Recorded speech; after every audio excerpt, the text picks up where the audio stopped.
And welcome back to Crit and Crit. I'm Axion. I'm Scint. And we are continuing our way through Final Fantasy V and Harry Potter and the Goblet of Fire. Yep, moving on to a little bit more serious stuff. No pun intended, because this is also a book with serious in it. I'm going to keep doing that. But that's honestly kind of the whole point of this one, is talking about when things start to get more serious.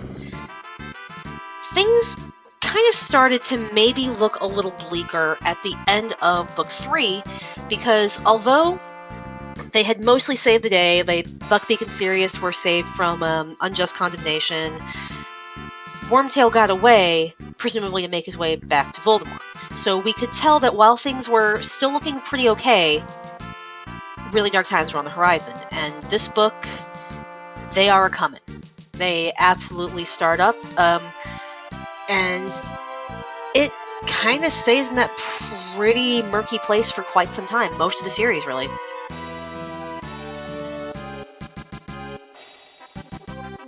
But when you are trying to tell a story about we need to defeat Wizard Hitler, things are going to, by necessity, have to get fairly dark because you have to have Wizard Hitler there to defeat. Yep.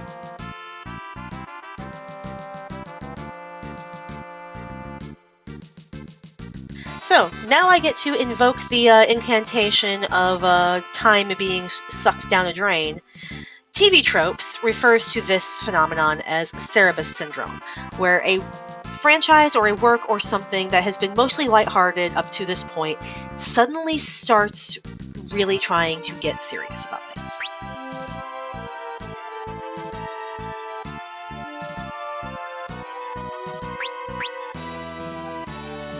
Go ahead. That was basically it. The book suddenly starts to get serious. We have our first actual... We are not going to undo it with a time-travel death of a main character... well, not main, named character that we have spent the book getting to know and care about. We have legitimately a terrorist display at an international event that makes the news, and we have the resurrection of one of the greatest threats that Wizardkind has ever seen. So, yeah, at the midpoint of the series, the stage is set for things to start getting a lot heavier and harder to deal with, and it's all on the shoulders of this 14-year-old kid. Yep.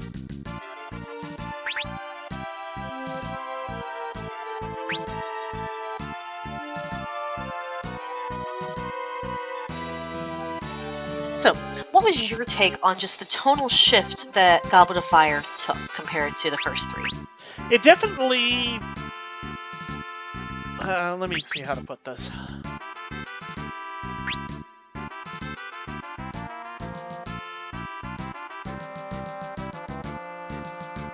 As I've said before, I got into the series late. I got in mostly due to the movies, and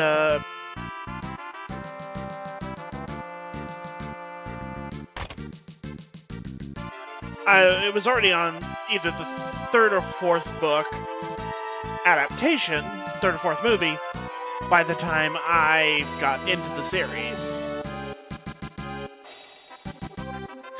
Yeah.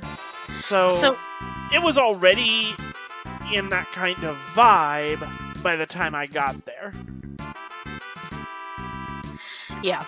So, as mentioned before, I basically joined the series, started reading the series right after Book 3 came out, because that's just when I happened to get introduced to it. Mm-hmm. So, I had like that year or so between publications before this one came out. So, obviously I did what any obsessive child does and reread all three books before the fourth one came out, and I don't remember if I noticed the tonal dissonance as much from 3 to 4 at the time, because, like, again, I was not that old, and you kind of just consume stuff. Mm-hmm. But you definitely did notice, like, oh,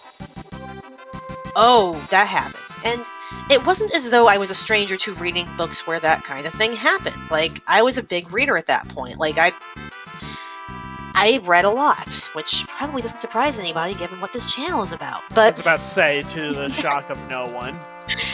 Don't judge me. But Right. But yeah, like, you could definitely see a change. And since this was the phenomenon it was at the time, this meant there were a lot of conversations about how to handle talking about these kinds of subjects with children. Because, like, yeah, this is not the first book to introduce a child to the idea that characters are going to die and bad things are going to happen. But it was the first one at that point that many kids my age had read, so the topic needed to be brought up. So, I mean, like, let's be honest. Lord of the Rings had been out for quite some time at that point, and many people were familiar with Lord of the Rings. Yep. Not as many as would be a few years later when the movies came out. I was about to say, not as many as there's going to be, though. Yeah, it's like, I will not lie, I did not read Lord of the Rings until the movies came out. I had just never gotten around to it, and so... And as I have mentioned before... But I did insist that I would read the books before the movies came out. And then my friend got mad at me because I just skipped over all the songs and poems because I was 12 and didn't have time for that.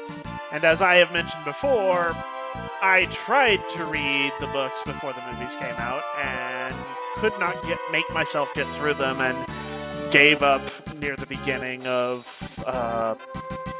Two Towers. But yeah, so it was just an interesting turn for that because, well, I'm going to compare again to Lord of the Rings here. There was never any shyness about people dying. Like, right off the bat, like, Boromir dies in the first book. Sorry if I spoiled something that's been out for forever and everybody has seen the movie of, and also he's cast by Sean Bean, so, I mean, you knew that was going to happen. Exactly. But, so it's like, spoiler, but not spoiler. But, so that's there from the beginning. There's always the threat of death. Gandalf, quote, dies halfway through it, so it doesn't shock you like Harry Potter does because, well, they spent 3 books telling you everything's going to be okay at the end, and then it's suddenly not. Harry's alive at the end, but he helplessly stood there and watched as his friend was murdered right next to him. He barely escapes that situation alive, and really only through luck. Yeah, luck. Or destiny, if you want to call it that, I suppose. We're going with luck. But, yeah. Because destiny and prophecy is something we're going to have to talk about later. But, yeah. So, not only does he barely survive something that kills someone who is, by all accounts, a more capable and trained wizard than he is, not that many people believe him when he gets back. Like, Dumbledore and the other professors do. I mean, Snape begrudgingly so because Snape can't stand him, but Snape at least believes him. But Cornelius Fudge, who has control of the entire wizarding government, refuses to entertain the idea at all. So, how would that make you feel? Especially considering where Harry's been in this, the position Harry's been in for this series, where Fudge has been very kind to him because, well, he's the famous kid. But the instant Harry goes through something traumatic that is politically inconvenient for the Minister of Magic, he is now just looked down on and a pariah. Yep. Just... you are now a problem for me. Instead of a prop. All sympathy and all willingness to cooperate is rescinded until you are convenient to me again. Yep, and that'll be a much heavier thing next book, which we will get into, and I think everybody knows the character I'm thinking about. But we'll talk about them later. But yeah, this also introduces other concepts. Like, we've heard that, yeah, there's magic that could, blow up a street, because that's what Pettigrew did to frame Sirius for his own death, for his own murder. But now we get introduced to, like, literal magical torture, which, that's going to get its own video, the Unforgivable Curses. But, so that's there.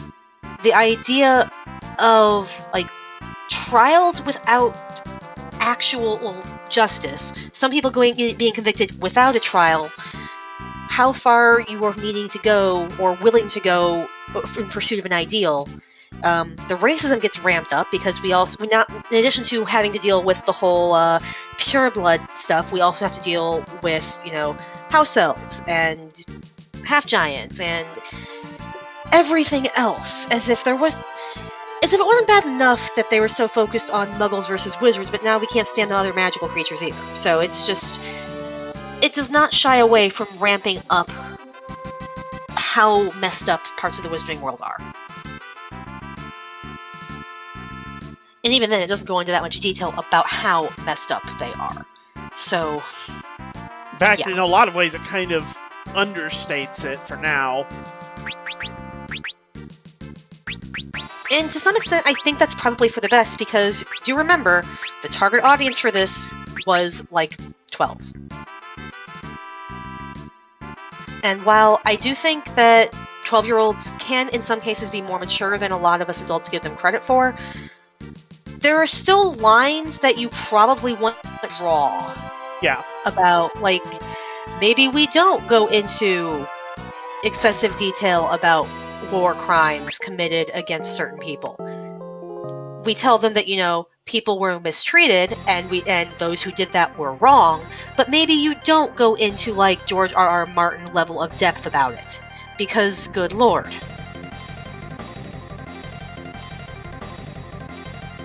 But, yeah, I think in many ways this was, for a lot of people my age, one of the first works that kind of went more maturely with some of its themes, for a given extent.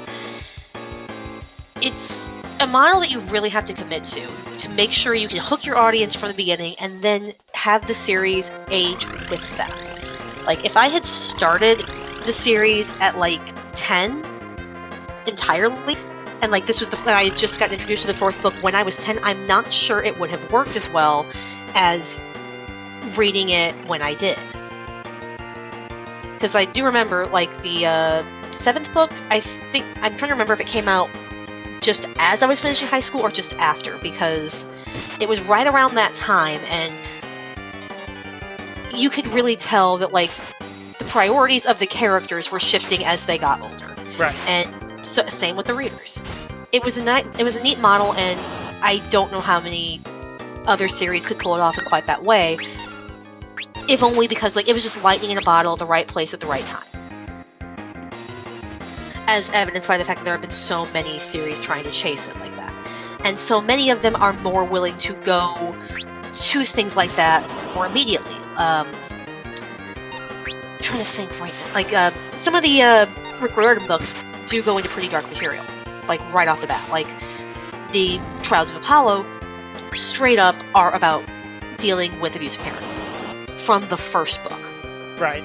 So, it's works like Goblet of Fire and books that were inspired after its success that I think widened the field for other writers to take a crack at this and to try and trust that their young readers can handle these things, because, unfortunately, many of them have gone through them.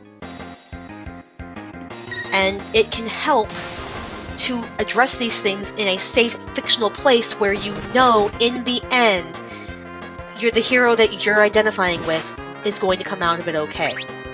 There's going to be a struggle, but they're going to be okay at the end, and that means you can too.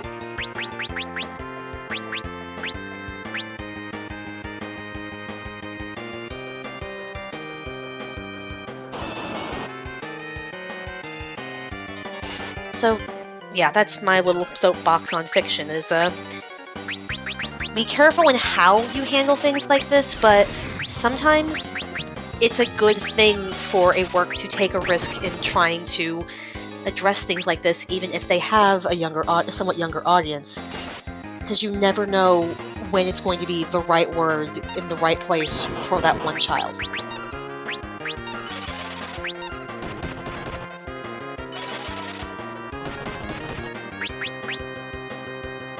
Any other thoughts from you?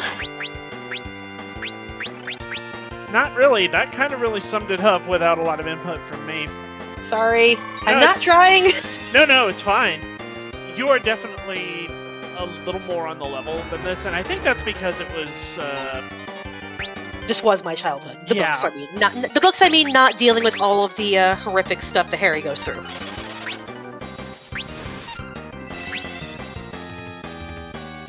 Yeah, in that case, I suppose we shall just continue this next time as we possibly delve into some of these heavier topics. And there are a lot of them.